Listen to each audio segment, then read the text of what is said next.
ಹೃದಯಪೂರ್ವಕವಾಗಿ ತೊಡಗಿಸಿಕೊಳ್ಳುತ್ತೇನೆ ಮತ್ತು ನನ್ನ ಸಾಮರ್ಥ್ಯಕ್ಕೆ ತಕ್ಕಂತೆ ಸಾಧ್ಯವಿರುವ ಎಲ್ಲ ಪ್ರಯತ್ನಗಳನ್ನು ಮಾಡುವುದಾಗಿ ಪ್ರತಿಜ್ಞೆ ಮಾಡುತ್ತೇನೆ. ಇಂದು ಈಗ ಮತ್ತು ಮುಂದಿನ ಭವಿಷ್ಯಕ್ಕಾಗಿ ಜೈ ಹಿಂದ್, ಭಾರತ್ ಮಾತಾ ಕಿ ಜೈ. 11 ವರ್ಷಗಳಿಂದ ಭಾರತ ದೇಶದಲ್ಲಿ ಸನ್ಮಾನ್ಯ ಮೋದಿಜಿಯವರ ಆಡಳಿತವನ್ನು ತಾವೆಲ್ಲರೂ ಕಂಡಿದ್ದೀರಿ, ನೋಡಿದ್ದೀರಿ. ವಿಶೇಷವಾಗಿ ಅವರು ಅನೇಕ ಯೋಜನೆಗಳನ್ನು, ಈಗಾಗಲೇ ಹಲವಾರು ಯೋಜನೆಗಳ ಬಗ್ಗೆ ನಮ್ಮ ಎಲ್ಲರೂ ಹೇಳಿದರು, ಡಾಕ್ಟ್ರು ಹೇಳಿದರು ಮತ್ತು ಮಲ್ಲಯ್ಯ ಹೇಳಿದರು, ಬಸವರಾಜ್ ಅವರು ಹೇಳಿದರು. ಹಾಗೆ ಪಟ್ಟಿ ಮಾಡ್ತಾ ಹೋದರೆ ಸುಮಾರು ಒಂದು 500-600 ಯೋಜನೆಗಳನ್ನು ಮಾನ್ಯ ಪ್ರಧಾನಮಂತ್ರಿಗಳು ಈ ರಾಷ್ಟ್ರದಲ್ಲಿ ಜಾರಿ ತಂದಿದ್ದಾರೆ. ಈಗ ಈ ರಾಷ್ಟ್ರದಲ್ಲಿ ಬರೀ ಯೋಜನೆಗಳನ್ನು ಜಾರಿ ತರೋದಷ್ಟೇ ಅಲ್ಲ, ಈ ರಾಷ್ಟ್ರವನ್ನು ಇಡೀ ವಿಶ್ವದಲ್ಲಿ ಒಂದು 4ನೇ ಆರ್ಥಿಕ ಶಕ್ತಿಯನ್ನಾಗಿ ಕೂಡ ಅವರು ನಿರ್ಮಾಣ ಮಾಡಿದ್ದಾರೆ. ವಿಶ್ವಗುರು ಭಾರತ ಅಂಥೇಳಿ ನಾವೇನು ಮಾತಾಡ್ತಾ ಇದ್ವಿ, ಆ ವಿಶ್ವ ಗುರುವಾಗುವ ನಿಟ್ಟಿನಲ್ಲಿ ದಾಪುಗಾಲು ಹೆಜ್ಜೆಯನ್ನಿಟ್ಟು ಇವತ್ತು ವಿಶ್ವದ ಅನೇಕ ದೇಶಗಳಿಗೆ ಭೇಟಿ ಕೊಡುವುದರ ಮುಖಾಂತರ ಆ ಒಂದು ದೇಶಗಳಲ್ಲಿ ರಾಜತಾಂತ್ರಿಕವಾಗಿ, ವ್ಯಾವಹಾರಿಕವಾಗಿ ಹಾಗೂ ಭಾರತ ದೇಶದ ಸಂಸ್ಕೃತಿಯನ್ನು ಹೊರದೇಶದಲ್ಲಿ ಬಿಂಬಿಸ್ತಕ್ಕಂಥ ಕೆಲಸವನ್ನು ಮಾನ್ಯ ಪ್ರಧಾನಮಂತ್ರಿಗಳು ಮಾಡಿರ್ತಕ್ಕಂಥದ್ದು. ಈಗಾಗಲೇ ನಿಮ್ಗೆ ಗೊತ್ತಿದೆ, 2004 ಪೂರ್ವದಲ್ಲಿ ಈ ದೇಶದ ಪ್ರಧಾನಮಂತ್ರಿಯಾಗಿ ಸನ್ಮಾನ್ಯ ವಾಜಪೇಯಿಯವರು ಕಾರ್ಯನಿರ್ವಹಿಸಿದರು. ಅವರು ಕೂಡ ಅನೇಕ ಯೋಜನೆಗಳನ್ನು ಈ ದೇಶದಲ್ಲಿ ಜಾರಿ ತರುವುದರ ಮುಖಾಂತರ ವಿಶೇಷವಾಗಿ ನೆರೆ ರಾಷ್ಟ್ರಗಳ ಜೊತೆಗೆ ಪ್ರೀತಿಯಿಂದ ಇರಬೇಕು ಅನ್ನೋ ಒಂದು ಉದ್ದೇಶದಿಂದನೇ ಪಾಕಿಸ್ತಾನಕ್ಕೆ ಬಸ್ ಸಂಚಾರ ಮಾಡುವುದರ ಮುಖಾಂತರ ಸ್ನೇಹ ಹಸ್ತವನ್ನು ಚಾಚಿದರು. ಆದರೆ ಪಾಪಿ ಪಾಕಿಸ್ತಾನ ಅದಕ್ಕೆ ಪ್ರತ್ಯುತ್ತರವಾಗಿ ಕೊಟ್ಟಿರ್ತಕ್ಕಂಥದ್ದು ಕಾರ್ಗಿಲ್ ಯುದ್ಧ. ಆ ಕಾರ್ಗಿಲ್ ಯುದ್ಧದಲ್ಲಿಯೂ ಕೂಡ ನಮ್ಮ ದೇಶದ ಸೈನಿಕರು ಆ ಗುಡ್ಡಗಾಡುಗಳಲ್ಲಿ, ಬೆಟ್ಟಗಳಲ್ಲಿ ತನ್ನ ಕೆಚ್ಚದೆ ಹೋರಾಟವನ್ನು ಮಾಡಿ ಪಾಕಿಸ್ತಾನವನ್ನು ಮಣ್ಣು ಮುಕ್ಕಿಸ್ತಕ್ಕಂಥದ್ದು ಎಲ್ಲರಿಗೂ ಗೊತ್ತಿರತಕ್ಕಂಥ ವಿಷಯ. ಇವತ್ತು ಭಾರತ ಒಂದು ಶಕ್ತಿಶಾಲಿಯಾದ ರಾಷ್ಟ್ರ ಅನ್ನೋ ಒಂದು ಸಂದೇಶವನ್ನು ವಿಶ್ವಕ್ಕೆ ಮೊನ್ನೆ ನಡೆದಂಥ ಪಾಕಿಸ್ತಾನದ ಮೇಲೆ ನಡೆದಂಥ ದಾಳಿ, ಅವರು ಮೋದಿಜಿಯವರು ಯುದ್ಧ ಅಂತ ಹೇಳೇ ಇಲ್ಲ, ಪ್ರತಿಕಾರ ಅಂತ ಹೇಳಿದ್ದಾರೆ. ಯಾವ ಪೆಹಲ್ಗಾಮ್ನಲ್ಲಿ ಸುಮಾರು 26 ಜನ ಯಾತ್ರಿಕರನ್ನು ಅವರ ಧರ್ಮವನ್ನು ಕೇಳಿ ಕಗ್ಗೊಲೆಗೊಯ್ದಿರ್ತಕ್ಕಂಥ ಏನು ಉಗ್ರಗಾಮಿಗಳ, ಪಾಕಿಸ್ತಾನದಿಂದ ಬಂದಂಥ ಉಗ್ರಗಾಮಿಗಳು ಆ ಉಗ್ರಗಾಮಿಗಳನ್ನು ಮಟ್ಟ ಹಾಕ್ತೀವಿ ಅಂಥೇಳಿ ಮಾನ್ಯ ಪ್ರಧಾನಮಂತ್ರಿಯವರು ಪಾಕಿಸ್ತಾನಕ್ಕೆ ಎಚ್ಚರಿಕೆಯನ್ನು ಕೊಟ್ಟಿರ್ತಕ್ಕಂಥದ್ದು ತಮಗೆಲ್ಲ ಗೊತ್ತಿರತಕ್ಕಂಥ ವಿಷಯ. ಯಾವ ಪಾಕಿಸ್ತಾನ ಆ ದೇಶದ ಉಗ್ರಗಾಮಿಗಳನ್ನು ಒಳನುಸುಳಿಸಿ ನಮ್ಮ ದೇಶದಲ್ಲಿ ಉಗ್ರಗಾಮಿ ಚಟುವಟಿಕೆಗಳ ಮುಖಾಂತರ ಇವತ್ತು ಪಹಲ್ಗಾಮ್ನಲ್ಲಿ ದಾಳಿ ನಡೆಸಿರ್ತಕ್ಕಂಥದ್ದು. ಈಗಾಗಲೇ ಹೇಳಿದಾಗೆ ಯಾವ ಪಾಕಿಸ್ತಾನ ಉಗ್ರಗಾಮಿಗಳ ಮುಖಾಂತರ ನಮ್ಮ ದೇಶದ ನಾಗರಿಕರನ್ನು ಕಗ್ಗೊಲೆ ಮಾಡ್ತಕ್ಕಂಥ ಕೆಲಸವನ್ನು ಮಾಡ್ತು. ಅಂದಿನಿಂದ ಮೋದಿಜಿಯವರು ಸರಿಯಾಗಿ ನಿದ್ರೆಯನ್ನು ಕೂಡ ಮಾಡ್ದೇನೆ ಪ್ರತಿಕಾರಕ್ಕಾಗಿ ಹಾತೊರೆದು ಅನೇಕ ಸರಣಿ ಸಭೆಗಳನ್ನು ಮಾಡಿ ವ್ಯವಸ್ಥಿತವಾಗಿ ಯಾರು ಮಾಡಿದ್ದಾರೆ ಅವರಿಗೆ ಪಾಠ ಕಲಿಸ್ಬೇಕು. ಏನು ಉಗ್ರಗಾಮಿಗಳು ಮಾಡಿದ್ದಾರೆ ಆ ಉಗ್ರಗಾಮಿಗಳನ್ನು ಮಟ್ಟ ಹಾಕಬೇಕು ಅಂತ ಹೇಳಿ ದೃಢ ಸಂಕಲ್ಪ ಮಾಡಿ ಪಾಕಿಸ್ತಾನದ ಮೇಲೆ 7ನೇ ತಾರೀಕು ಮಧ್ಯರಾತ್ರಿ 1 ಗಂಟೆ ನಂತರ ಸುಮಾರು 9 ಉಗ್ರಗಾಮಿ ನೆಲೆಗಳನ್ನು ಯಾವ ಲಷ್ಕರ್ ಎ ತೊಯ್ಬಾ, ಏನು ಮುಜಾಹಿದ್ದೀನ್, ಇನ್ನೂ ಅನೇಕ ಸಂಘಟನೆಗಳಿದ್ದಾವೆ. ಆ ಸಂಘಟನೆಗಳನ್ನು ಮಟ್ಟ ಹಾಕುವಂತ ಅಂದರೆ ಅವರಿಗೆ ತರಬೇತಿ ಕೊಡ್ತಕ್ಕಂಥ, ಉಗ್ರಗಾಮಿಗಳಿಗೆ ತರಬೇತಿ ಕೊಡ್ತಕ್ಕಂಥ, ಉಗ್ರಗಾಮಿ ಸಂಘಟನೆಗಳ ಮುಖ್ಯಸ್ಥರು ವಾಸ ಮಾಡ್ತಕ್ಕಂಥ ಏನು ಕೇಂದ್ರಗಳಿದ್ದು ಅವನ ಗುರುತು ಹಚ್ಚಿ ನಿಖರವಾಗಿ ಯಾರಿಗೂ ಕೂಡ ಸಾರ್ವಜನಿಕರಿಗೆ ತೊಂದರೆ ಆಗದ ರೀತಿಯಲ್ಲಿ ಪಕ್ಕದ ಮನೆಗೂ ಕೂಡ ಏನೋ ಹಾನಿ ಆಗಬಾರ್ದು ಅಂತೇಳಿ, ಸಾರ್ವಜನಿಕರಿಗೆ ತೊಂದರೆ ಆಗಬಾರ್ದು, ಅವ್ರದ್ದೇನು ತಪ್ಪಿರಲ್ಲ, ಈ ಸರ್ಕಾರ ಮತ್ತು ಉಗ್ರಗಾಮಿಗಳ ತಪ್ಪಾಗಿದೆ, ಇವ್ರಿಗೆ ಬುದ್ಧಿ ಕಲಿಸ್ಬೇಕಂತೇಳಿ ಮೊದಲನೇ ದಿವಸ ರಾತ್ರೋರಾತ್ರಿ 9 ಉಗ್ರಗಾಮಿ ನೆಲೆಗಳನ್ನು ಧ್ವಂಸ ಮಾಡಿರ್ತಕ್ಕಂಥ ನಿಮಗೆಲ್ಲ ಗೊತ್ತಿರ್ತಕ್ಕಂಥ ವಿಷಯ. ಇದರಲ್ಲಿ ಅವರ ಒಂದು ರಾಜ್ಯತಾಂತ್ರಿಕತೆ, ಒಂದು ವಿಶ್ವಕ್ಕೆ ಒಂದು ಬಹುದೊಡ್ಡ ಸಂದೇಶವನ್ನು ಕೊಡ್ತಕ್ಕಂಥ ಕೆಲಸವನ್ನು ಮಾನ್ಯ ಪ್ರಧಾನಮಂತ್ರಿಗಳು ಮಾಡಿದ್ದಾರೆ. ಕಾಂಗ್ರೆಸ್ನವರು ಸುಮ್ಮನೆ ಟೀಕೆ ಮಾಡ್ತಾರೆ, ಯಾಕೆ ಯುದ್ಧ ನಿಲ್ಲಿಸಿದಿರಿ ಅಂತ. ಆದರೆ ಅವರು ಕೊಟ್ಟಿರ್ತಕ್ಕಂಥ ಸಂದೇಶ ಅಂತಿಂಥದ್ದಲ್ಲ, ನಮ್ಮನ್ನು ತೊಡಿದರೆ ನಾವು ಬಿಡೋದಿಲ್ಲ ಅನ್ನೋ ಒಂದು ಸಂದೇಶ. ಯಾರು ಉಗ್ರಗಾಮಿಗಳ ನಮ್ಮ ಮೇಲೆ ಅಟ್ಯಾಕ್ ಮಾಡಿದ್ರು ಅವರನ್ನು ಧ್ವಂಸ ಮಾಡ್ತೀವಿ ಅಂಥೇಳಿ ಒಂದು ಸಂದೇಶ ಮೊದಲನೇ ದಿವಸ ಕೊಟ್ಟಂಥ ಸಂದೇಶ. ಯಾವಾಗ ಪಾಕಿಸ್ತಾನ ಭಾರತ ದೇಶದ ಮೇಲೆ ಸುಮಾರು 400ಕ್ಕೂ ಹೆಚ್ಚು ಡ್ರೋನ್ ಹಾಗೂ ಇನ್ನಿತರ ಯುದ್ಧೋಪಕರಣಗಳನ್ನು ಭಾರತದ ಮೇಲೆ ಪ್ರಯೋಗ ಮಾಡ್ತೀವಿ, ಕ್ಷಿಪಣಿಗಳಿರ್ಬೋದು, ಯುದ್ಧ ವಿಮಾನಗಳಿರ್ಬೋದು, ಅವೆಲ್ಲವನ್ನೂ ಕೂಡ ದಾರಿಯ ಮಧ್ಯದಲ್ಲೇ ಗುರುತಿಸಿ ನಮ್ಮ ದೇಶದ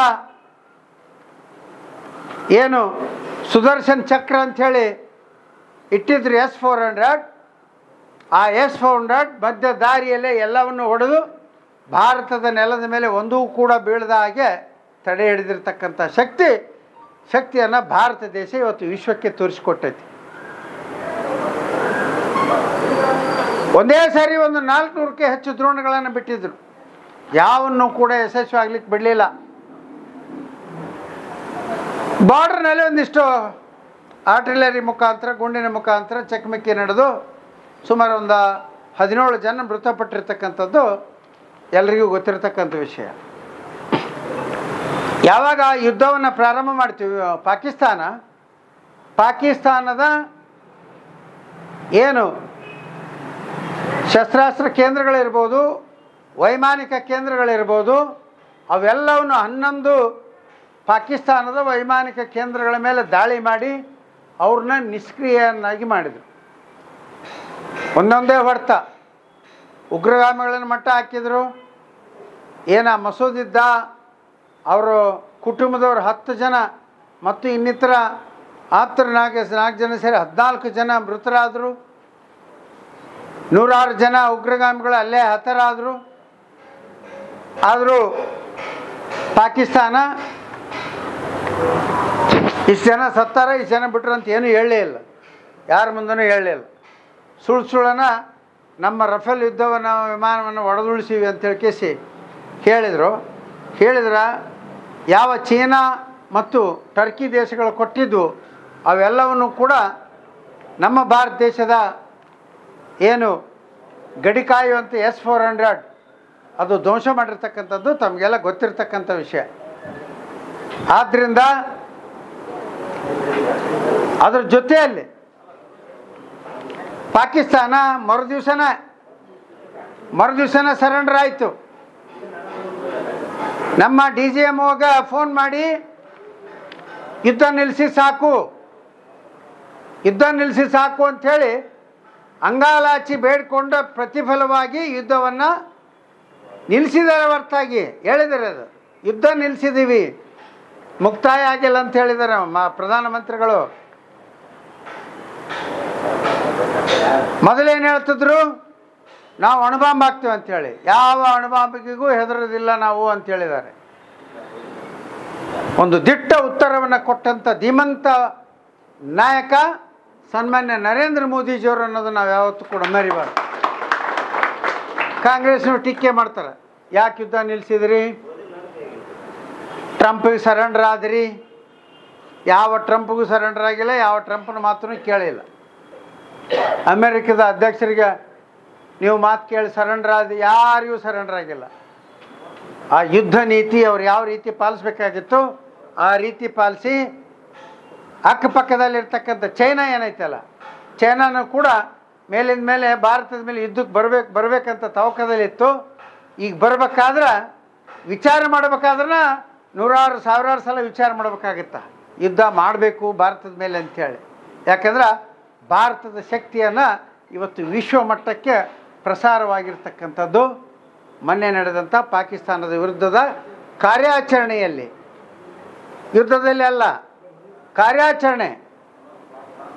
ಆ ಕಾರ್ಯಾಚರಣೆಯಲ್ಲಿ ಭಾರತದ ಶಕ್ತಿ ವಿಶ್ವ ಮಟ್ಟಕ್ಕೆ ಗೊತ್ತಾಗಿರ್ತಕ್ಕಂಥದ್ದು. ಭಾರತ ಇಷ್ಟು ಶಕ್ತಿಯುತವಾಗಿ ಬೆಳೆದಿದೆ ಅಂಥೇಳಿ ಯಾರಿಗೂ ಗೊತ್ತಿರಲಿಲ್ಲ, ಊಹೆನೂ ಕೂಡ ಮಾಡಿರಲಿಲ್ಲ. ಹಿಂದೆ ನೋಡ್ರಿ ಎಷ್ಟಾಗ್ಯಾವ ಘಟನೆ. ಹಿಂದಿನ ಮನಮೋಹನ್ ಸಿಂಗ್ರವರು 2004ರಲ್ಲಿ ಏನು ಪ್ರಧಾನಮಂತ್ರಿ ಆದರು, ವಾಜಪೇಯಿ ಅವರು ಹೇಳಿದ ನಂತರ ಆವಾಗಲೇ ಪ್ರಾರಂಭ ಆದವು. 2005ರಲ್ಲಿ ದೆಹಲಿಯಲ್ಲಿ ಸರಣಿ ಬಾಂಬ್ ಆಯ್ತು, ಲಷ್ಕರ್-ಇ-ತೊಯ್ಬಾದವರು. ಅವತ್ತು 62 ಸಾವು ಅದು ದೆಹಲಿಯಲ್ಲಿ ಸರಣಿ ಬಾಂಬ್ ಸ್ಫೋಟದಲ್ಲಿ 2005ರಲ್ಲಿ. 2006ರಲ್ಲಿ ಇಂಡಿಯನ್ ಮುಜಾಹಿದ್ದೀನ್ ಅಂಥೇಳಿ ಆ ಇಂಡಿಯನ್ ಮುಜಾಹಿದ್ದೀನ್ ಸರಣಿ ಬಾಂಬ್ ಸ್ಫೋಟ ಮಾಡಿತು.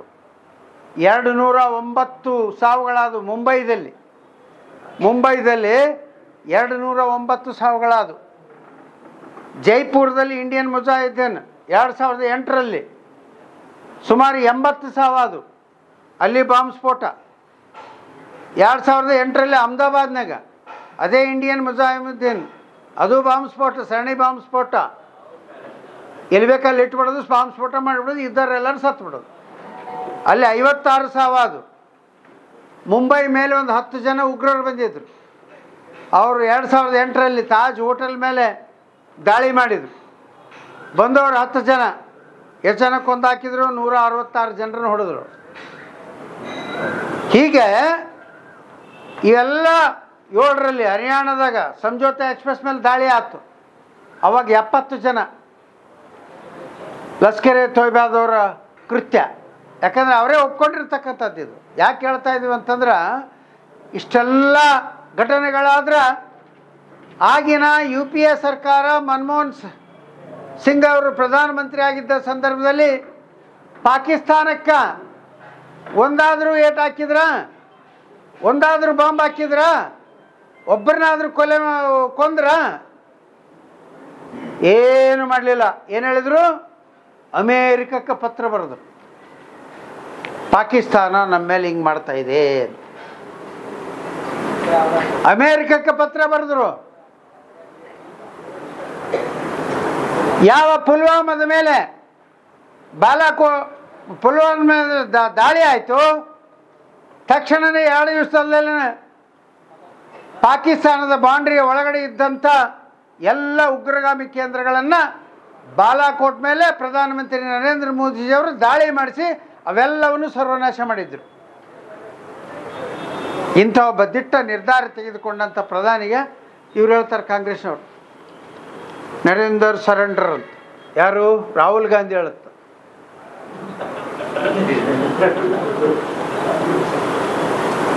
ಅವ್ರನ್ನ ಪಾಕಿಸ್ತಾನದವ್ರು ಹುಟ್ಟು ಅಡಗಿಸಿ 2 ದಿವಸದಲ್ಲಿ ಉದ್ದಕ್ಕೆ ದೀಡ್ ನಮಸ್ಕಾರ ಬಿಡಂಗ ಹಾಕಂಗೆ ಮಾಡಿದವರು ಧೀಮಂತ ನಾಯಕ ನರೇಂದ್ರ ಮೋದಿಜಿಯವರು. ಇವ್ರು ಸರೆಂಡರ್ ಆದ್ರಂತ ಹೇಳ್ತಾರೆ. ಎಂಥ ವಿಪರ್ಯಾಸ! ಇಂಥವ್ರನ್ನ ಕಾಂಗ್ರೆಸ್ನವ್ರು ಪ್ರಧಾನಮಂತ್ರಿ ಮಾಡ್ತಾರಂತೆ ದೇಶದ. ಏನು ಗತಿ ಆಗುತ್ತೆ? ಇಂಥವ್ನ ಪ್ರಧಾನಮಂತ್ರಿ ಮಾಡೋದೇನು, ಇಲ್ಲಿ ಕಾಶ್ಯಪ್ನಂಥವ್ರನ್ನ ಇಲ್ಲಿ MLN ಮಾಡೋದೇನು ಒಂದ.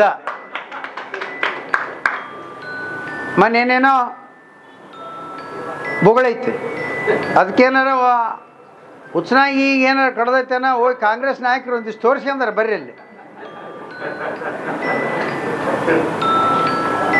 ಬಾಯಿಗೆ ಬಂದಾಗ ಮಾತಾಡುತ್ತೆ ಏನಂತ, ನಾ ಅದನ್ನು ತಂದೀನಿ ಇದನ್ನು ತಂದಿದ್ದೀನಿ. ಹಿಂದಿನ ಪೀರಿಯಡ್ನಾಗ 4,500 ಕೋಟಿ ತಂದನಂತಪ್ಪ. ಎಲ್ಲೆಲ್ಲ ಅದು ನೋಡ್ರಿ. ಮತ್ತೆ 4,500 ಕೋಟಿ ಅಂತ ಮನೆಯಾರ ಭಾಷಣ ಮಾಡಿದ್ದೆ. 4,500 ಕೋಟಿ ಅಂತ. ಮತ್ತು ಎಲ್ಲಿ ಅದಾವು? ಏನು ಯೋಜನೆ ಅದಾವ? ಎಲ್ಲವೂ ನಮ್ಮ ಕಾಲದಲ್ಲೇ ಅದಾವ. ಇವನು ಹಣೆ ಬರಕ್ಕೆ ಒಂದು ಹೊಸ ಯೋಜನೆ ತರೋದಾಗಿಲ್ಲ. ಇವ ಮಾತಾಡ್ತಾನೆ ಬ್ಯಾಡ ಅದ್ರ ಕತೆ. ಮನೆ ಕಟ್ಟಿಲ್ಲ ಅಂತ. ಅಲ್ಲ 500 ಮನೆಗೆ ಹೋಗಿ ಕೇಳ್ಕೊಂಬ, ಇಲ್ಲ ಕಂದಗಲ್ ರಸ್ತೆಗೆ ಹೋಗಿ ಕೇಳ್ಕೊಂಬ ಯಾರು ಕಟ್ಟಿದ್ವು ಅಂಥೇಳಿ. ಇಲ್ಲ ಉರುಳಿಗಪ್ಪನ ಕಾರಿನೊಳಗೆ ಮನೆ ಕಟ್ಟಕತ್ತಿದ್ದಿಲ್ಲ, ಅವನ್ನ ಯಾಕೆ ಬಂದ್ ಮಾಡಿದ್ವಿ? ಕಮಿಷನ್ಗೋಸ್ಕರ ಬಂದ್ ಮಾಡಿದ್ವಿ. ಇಸ್ಪಟ್ ಅಡ್ಡೇನೇ ಇಲ್ಲ ಅಂತ. ಇಲ್ಲೇ ರಾಜೀನಾಮೆ ಕೊಟ್ಟು ರಾಜಕೀಯ ನಿವೃತ್ತಿ ಹಾಕನಂತೆ. ಇಸ್ಪಟ್ ಅಡ್ಡೆ ಇಲ್ಲ ಅಂತ. ಇಲ್ಲೇ ಬಸ್ ಸ್ಟ್ಯಾಂಡ್ ಹಿಂದ್ಗಡೆನ, ಡಿಪೋದ ಹಿಂದ್ಗಡೆನ ನಿಮ್ಮ ಶಿಷ್ಯರೇ ನಡೆಸ್ತಾರಲ್ಲ, ಮತ್ತೆ ಅವ್ರಿವ್ರು ಯಾಕೆ? ಅವನೊಬ್ಬ ನಗರಸಭಾ ಸದಸ್ಯ. ಅಲ್ಲೇ ನಡೀತಾ ಇದೆ ಅಂದ್ರೆ ಕಣ್ಮುಚ್ಚಿಂದ ಅಲ್ಲಿ ಮರಳು ಅಂತ. ಮರಳು ಎಲ್ಲೈತಿ? ಇಲ್ಲೇ ಹೋಗಿ ತೊಂಡಾಳ ಹತ್ರ ಏನಾಗೈತೆ? ಇಲ್ಲ ಕಣ್ಣು ಮುಂದೆ ಐತೆ ಅಲ್ಲ. ಅಂಗೈ ಉಣ್ಣಿ ಕಂಡಿಬೇಕಾ? ಇಲ್ಲ ಕಣ್ಣು ಮುಂದೆ ಐತೆ. ಅಲ್ಲಿ ಹೋಗಿ ಅಲ್ಲಿ ದಾಸವಾಳದಾಗ ಹೋಗಿ ಕೇಳಿ ಜನರನ್ನ ಹೇಳ್ತಾರ ಯಾವ ಅಧಿಕೃತ ಪಾಯಿಂಟ್ ಐತೆ ಅಲ್ಲಿ, ಕರಡಿಯಲ್ಲಿ ಎಷ್ಟು ಅಧಿಕೃತ ಪಾಯಿಂಟ್ ಅದಾವ. ನೀ ಮಾಡೋದೆಲ್ಲ ಲೂಟಿ. ಮಾತು ಕೇಳ್ಬೇಕಾರ ನಾನು ಅದನ್ನು ಮಾಡಿ, ನಾನು ಇದನ್ನು ಮಾಡಿ. ಇಲ್ಲದು ವಿಷಯಾಂತರ ಆಗುತ್ತಾ? ನಾ ಯಾಕೆ ಹೇಳಕತ್ತೀನಿ ಅಂದರೆ, ಮೋದಿಜಿ ಅವರು ಇವತ್ತು ಆಗಲೇ ಡಾಕ್ಟ್ರ್ ಹೇಳ್ದಂಗೆ ಕೋವಿಡ್ ಸಂದರ್ಭದಲ್ಲಿ ಮೋದಿಜಿಯವರು ಒಂದು ವೇಳೆ ಈ ದೇಶದ ಪ್ರಧಾನಮಂತ್ರಿ ಆಗಿರಲಿಕ್ಕಂದ್ರೆ ಈ ದೇಶದ ಪರಿಸ್ಥಿತಿ ಏನಾಗ್ತಿತ್ತೋ ಗೊತ್ತಿಲ್ಲ, ಎಲ್ಲೇ ಅಧಪತಿಗೆ ಬೀಳ್ತಿತ್ತೋ ಗೊತ್ತಿಲ್ಲ.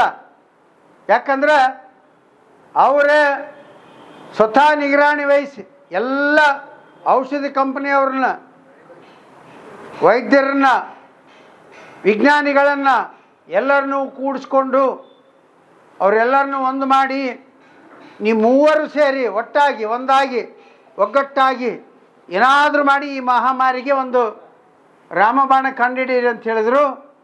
ಅಲ್ಲೇನ ನಮ್ಮ ದೇಶದಲ್ಲೇನ 2 ವ್ಯಾಕ್ಸಿನ್ಗಳನ್ನು ಕಂಡುಹಿಡಿದು ಇಡೀ ದೇಶದ ಎಲ್ಲ ಜನರಿಗೆ 2 ವ್ಯಾಕ್ಸಿನ್ ಹಾಕಿ ಆ ಒಂದು ಮಹಾರೋಗದಿಂದ ನಮ್ಮನ್ನು ಬಚಾವ್ ಮಾಡಿದಂಥ ಧೀಮಂತ ನಾಯಕ ಪ್ರಧಾನಮಂತ್ರಿ ನರೇಂದ್ರ ಮೋದಿಜಿಯವರು. ಮನಮೋಹನ್ ಸಿಂಗ್ ಆಗಿದ್ರೆ ಏನಾಕತ್ತು? ಮನಮೋಹನ್ ಸಿಂಗ್ ಇದ್ದಿದ್ರೆ ಏನಾಕತ್ರಿ ಪರಿಸ್ಥಿತಿ? ಇಲ್ಲ, ಅಮೇರಿಕಕ್ಕೆ ಹಿಂಗೆ ಪತ್ರ ಬರ್ತಿದ್ರಿ, ಕೇಳ್ತದ್ರಿ, ಹಿಂಗೆ ಕೈ ಹೊಡಿ ಕೇಳ್ತದ್ರಿ, ಏನಾರು ಇದ್ರು ಕೊಡ್ರಿ ನಿಮ್ಮ ತಾಲಿಟ್ಟು. ಆ ಪರಿಸ್ಥಿತಿ ಇರ್ತದೆ. ಆದ್ದರಿಂದ ಇವತ್ತು ನಮ್ಮ ನೆಚ್ಚಿನ ಪ್ರಧಾನಮಂತ್ರಿಯವರು ನೋಡಿ, ಈಗಾಗಲೇ ಇವತ್ತು 3 ದೇಶಗಳಿಗೆ ಭೇಟಿಯನ್ನು ಕೊಟ್ಟಿದ್ದಾರೆ. ಸೈಪ್ರಸ್ಗೆ ಹೋಗಿದ್ದಾರೆ, ಅಲ್ಲಿ ಕೂಡ ಒಂದು ಆ ದೇಶದ ಅತ್ಯುನ್ನತ ಗೌರವ ಪ್ರಶಸ್ತಿಯನ್ನು ಪಡೆದಿದ್ದಾರೆ. ಮತ್ತು ಜೊತೆಗೆ ಇನ್ನು ಕೆನಡಾಕ್ಕೂ ಕೂಡ ಹೋಗಿದ್ದಾರೆ G7 ಸಭೆಯಲ್ಲಿ ಭಾಗವಹಿಸಲಿಕ್ಕೆ. ಯಾಕೆ ಹೇಳ್ತಾ ಇದ್ದೀವಿ ಅಂದ್ರೆ, ಇವತ್ತು ಈ ದೇಶದ ಆರ್ಥಿಕತೆಯನ್ನು ಬಲಿಷ್ಠಗೊಳಿಸಿದಂಥ, ಈ ದೇಶದಲ್ಲಿ ಆಡಳಿತ ಸುಧಾರಣೆಯನ್ನು ತಂದಂಥ, ಈ ದೇಶಕ್ಕೆ ಒಂದು ಬಹುದೊಡ್ಡ ರಕ್ಷಣೆಯನ್ನು ಕೊಟ್ಟಂಥ ಯಾವ ಮನೋಹರ್ ಪರಿಕ್ಕರ್ ಅವರು ರಕ್ಷಣಾ ಸಚಿವರಾಗಿದ್ದಾಗ ಸೋವಿಯತ್ ರಷ್ಯಾದಿಂದ ಈ S-400 ಖರೀದಿಗೆ ಡೀಲ್ಗೆ ಸಹಿ ಮಾಡ್ತಾಯಿದ್ರು. ಆವಾಗ ಅಮೇರಿಕ ಎಚ್ಚರಿಕೆಯನ್ನು ಕೊಡ್ತು, ಏನಂತ, ನೀವೇನಾದರೂ ಸೋವಿಯತ್ ರಷ್ಯಾದಿಂದ S-400 ಖರೀದಿ ಮಾಡಿದ್ದೆ ಆದರೆ ನಿಮ್ಮ ಜೊತೆ ನಾವು ವ್ಯಾಪಾರ ಮಾಡಲ್ಲ, ನಿಮ್ಮ ವಿರುದ್ಧ ಸ್ಯಾಂಕ್ಷನ್ ಆಗ್ತೀವಿ ಅಂಥೇಳಿ ಅವರು ಬೆದರಿಕೆಯನ್ನು ಹಾಕಿದರು. ಯಾವ ಬೆದರಿಕೆಗೂ ಬಗ್ಗಲಿಲ್ಲ, ಜಗ್ಲಿಲ್ಲ. ಆ ಒಪ್ಪಂದ ಮಾಡಿಕೊಂಡು ಇವತ್ತು ಮೊನ್ನೆ ನಡೆದಂಥ ಯುದ್ಧದಲ್ಲಿ ಪಾಕಿಸ್ತಾನದ ಒಂದು ಪ್ರಚೋದಿತ ದಾಳಿಯಲ್ಲಿ ಭಾರತ ದೇಶದ ಯಾವ ನೆಲದಲ್ಲೂ ಕೂಡ ಅವ್ರದ್ದು ಒಂದು ತುಂಡು ಬೀಳಾರ್ದಂಗೆ ಅಲ್ಲೇ ನಡೆದಾರಿಯಲ್ಲೇ ಹೊಡೆದಾಕಿ ಇವತ್ತು ಈ ದೇಶಕ್ಕೆ ಭದ್ರತೆಯನ್ನು ಕೊಟ್ಟಂಥವರು, ಆರ್ಥಿಕ ಭದ್ರತೆಯನ್ನು ಕೊಟ್ಟಂಥವರು, ಈ ದೇಶಕ್ಕೆ ಒಂದು ಸುವ್ಯವಸ್ಥಿತ ಆಡಳಿತವನ್ನು ಕೊಟ್ಟಂಥವರು ಸನ್ಮಾನ್ಯ ನರೇಂದ್ರ ಮೋದಿಜಿಯವರು. ಆ ಕಾರಣದಿಂದ ಇವತ್ತು ನಾವೆಲ್ಲರೂ ಕೂಡ ಮಾನ್ಯ ಪ್ರಧಾನಮಂತ್ರಿಗಳಿಗೆ ನಾವು ಅಭಿನಂದನೆಗಳನ್ನು ಸಲ್ಲಿಸಬೇಕು.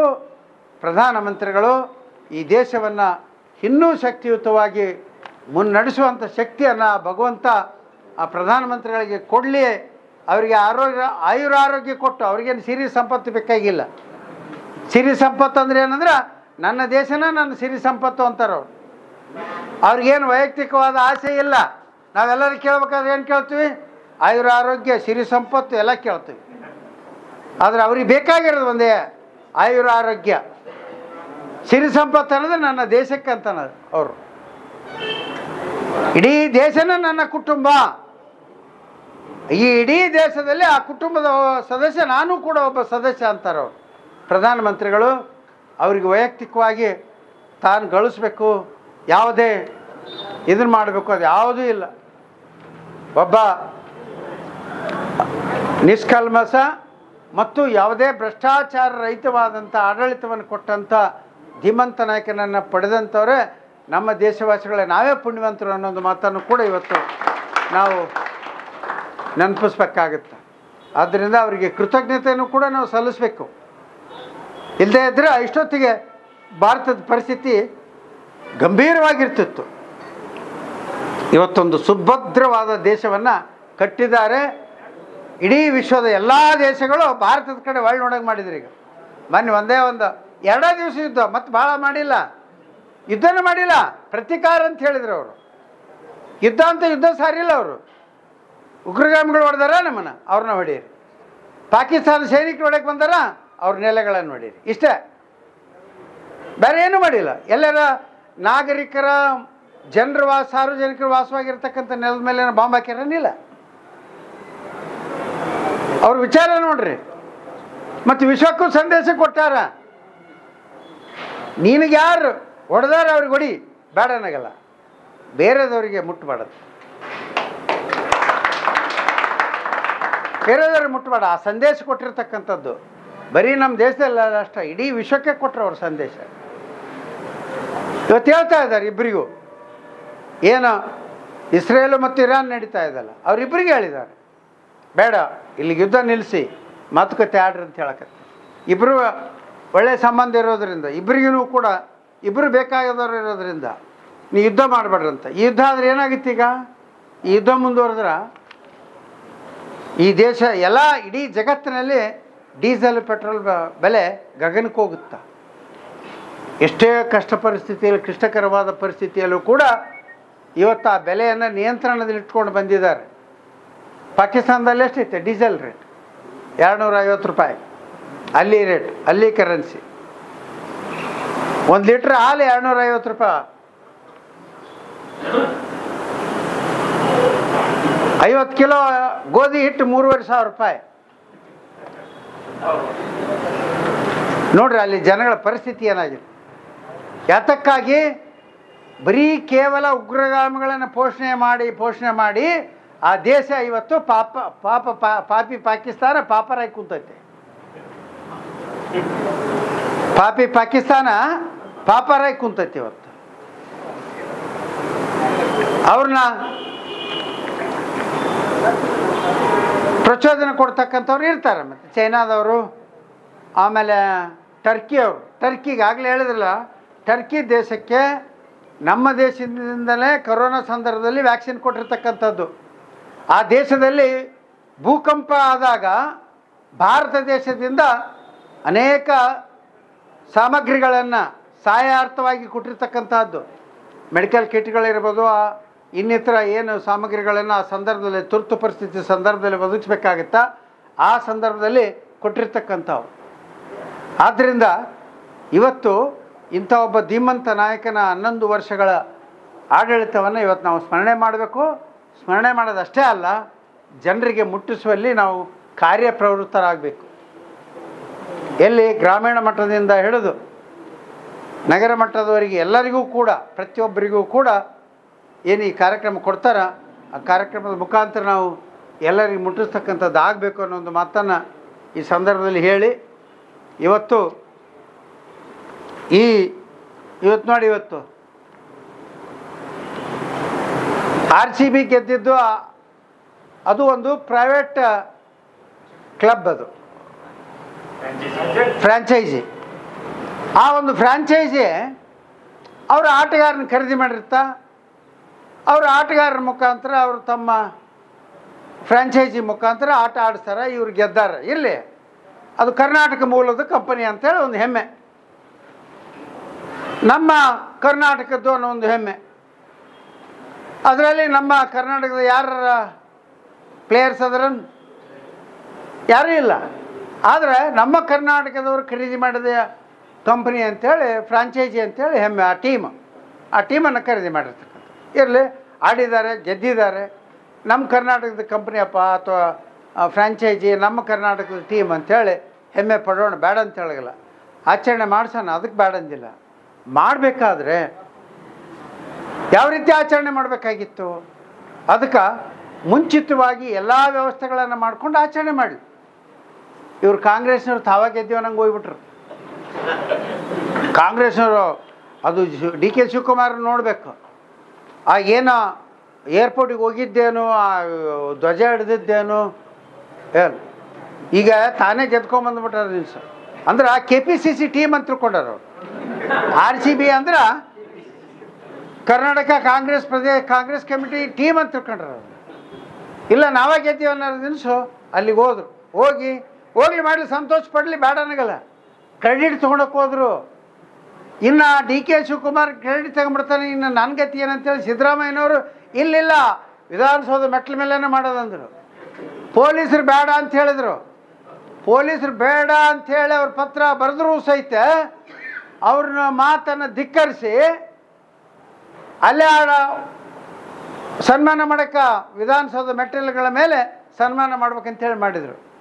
ಏನು ಮಾಡಿದರು, ಇವರಿಬ್ಬರ ಪ್ರತಿಷ್ಠೆಯ ಮಧ್ಯದಲ್ಲಿ 11 ಜನ ಅಮಾಯಕರ ಪ್ರಾಣವನ್ನು ತೆಗೆದುಕೊಂಡಂಥ ಸರ್ಕಾರ ಅದು ಇವತ್ತಿನ ಈ ಕಾಂಗ್ರೆಸ್ ಸರ್ಕಾರ, ಕರ್ನಾಟಕ ಸರ್ಕಾರ ಅನ್ನೋದು ಮಾತನ್ನು ನಾನು ಘಂಟಾಘೋಷವಾಗಿ ಹೇಳಲಿಕ್ಕೆ ಬಯಸ್ತೀನಿ.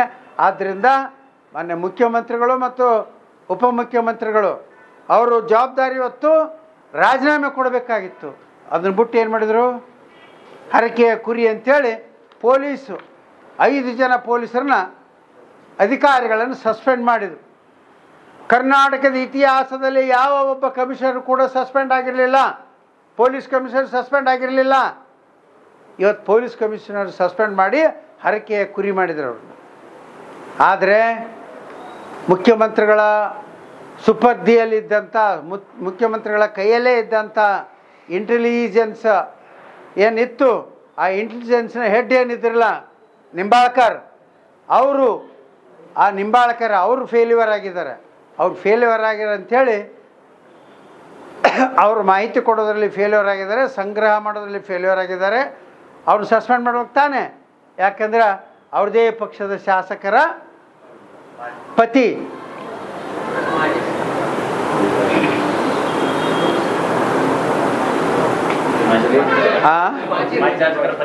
ಮಾಜಿ ಶಾಸಕರ ಪತಿ, ಅವ್ರದೇ ಶಾಸಕರ ಮಾಜಿ ಶಾಸಕರ ಪತಿ ನಿಂಬಾಳ್ಕರ್ ಅಂತೇಳಿ ಬೆಳಗಾವಿ ಕಡೆದ್ರು ಒಬ್ರು MLA ಇದ್ರು ನೋಡಿ, ಹೆಣ್ಮಗಳು, ಅವರು ಪತಿ ಇಲ್ಲ ವರ್ಗಾವಣೆ ಮಾಡಿದರು. ಬೇರೆದವ್ರ ಪಾಪ ಅವ್ರನ್ನ ಸಸ್ಪೆಂಡ್ ಮಾಡಿದರು. ಆದ್ದರಿಂದ ಇವತ್ತು ಈ ರಾಜ್ಯದ ಮುಖ್ಯಮಂತ್ರಿಗಳು ಹಾಗೂ ಉಪಮುಖ್ಯಮಂತ್ರಿಗಳು ಈ ಸರ್ಕಾರ ರಾಜೀನಾಮೆ ಕೊಟ್ಟು ಮನೆಗೆ ಹೋಗಬೇಕು. ಈ ರೀತಿ ಬೇಜವಾಬ್ದಾರಿಯಿಂದ ಅಮಾಯಕ 11 ಜನರ ಜೀವವನ್ನು ತೆಗೆದುಕೊಂಡಂಥ ಸರ್ಕಾರ ಇದ್ದರಷ್ಟು ಬಿಟ್ಟರೆಷ್ಟು ಇವತ್ತು ಈ ರಾಜ್ಯದಲ್ಲಿ ಅರಾಜಕತೆ ಏನಂದ್ರೆ ಪೊಲೀಸ್ ಡಿಪಾರ್ಟ್ಮೆಂಟ್ ಅಂತೂ ಸಂಪೂರ್ಣ ನಿಷ್ಕ್ರಿಯ ಆಗ್ಯದ.